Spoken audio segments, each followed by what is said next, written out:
হুজুরে আকরাম সাল্লাল্লাহু আলাইহি ওয়াসাল্লামের আদর্শ সম্পর্কে বলতে গেলে আমাকে আগেই বলতে হয় বিশ্ববরেণ্য লেখক মাইকেল এইচ হার্জের কথা।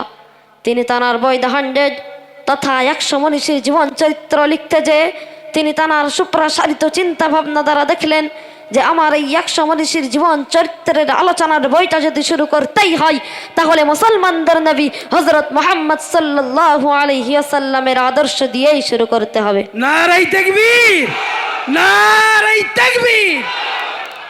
হুজুরে আকরাম সাল্লাল্লাহু আলাইহি ওয়াসাল্লাম তিনি এমন একজন মহামানব যার আদর্শ ইসলাম ধর্ম অবলম্বী মানুষদের গণ্ডি অতিক্রম করে বেধর্মীদের জগতেও আলোড়ন সৃষ্টি করেছেন।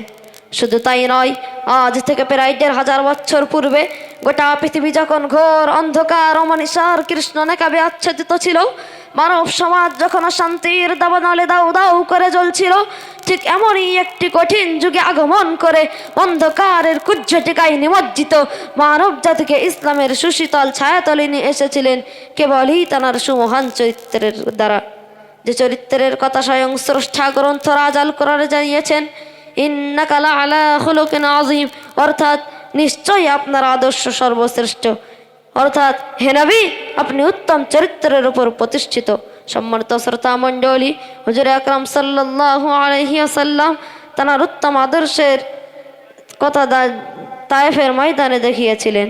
তায়েফের মাটিতে যখন তিনি কলেমার দাওয়াত দিতে গিয়েছিলেন, তায়েফের ছেলেরা হুজুর সাল্লাল্লাহু আলাইহি ওয়াসাল্লামের দিকে পাথর ছুঁড়ে ছুঁড়ে মেরে রক্তাক্ত করে দিল। হুজুর আকরাম সাল্লাল্লাহু আলাইহি ওয়াসাল্লামের শরীর থেকে রক্ত গড়ে গড়ে পায়ে জুতা মোবারক এসে জমাট বাঁধলো। সেই সময় জিবরিল আমিন আলাইহি ওয়াসাল্লাম এসে বললেন, ইয়া রাসূলুল্লাহ, ইয়া হাবিবাল্লাহ, হুজুর আপনি যদি আমাকে একবার হুকুম দেন আমি জিবরাইল গোটা তায়েফবাসীকে পাহাড় চাপা দিয়ে ধ্বংস করে দিব। সেই সময় মানবতার নবী আমার বলেছিলেন, হে ভাই জিবরাইল, আল্লাহ আমাকে দুনিয়ায় বদদোয়া করার জন্য পাঠায়নি, বরং আল্লাহ আমাকে পাঠিয়েছেন ওমা আরসালনাকা ইল্লা রাহমাতাল লিল আলামিন, অর্থাৎ সমগ্র বিশ্বজাহানের জন্য রহমত স্বরূপ করে।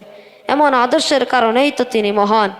প্রিয় নবী সাল্লাল্লাহু আলাইহি ওয়াসাল্লাম তাঁর ৬৩ বছর জীবন চরিত্রে যে উত্তম অনুপম আদর্শের থিওরি মানব সমাজকে উপহার দিয়েছেন তা শিশু, কিশোর, আবাল, বৃদ্ধা, বনিতা সকলের জন্য মডেল।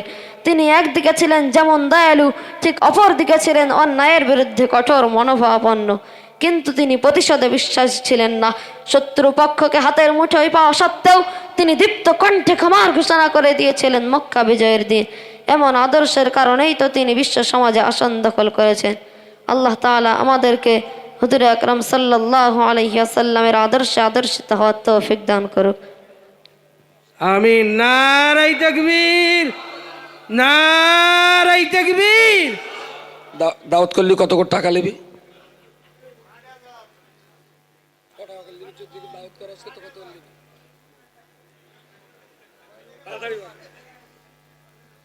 দাওয়াত করলি কত করে নিবি বল? ঠিক আছে, ও তালগোল পাকিয়ে ফেলছে। আসসালামু আলাইকুম।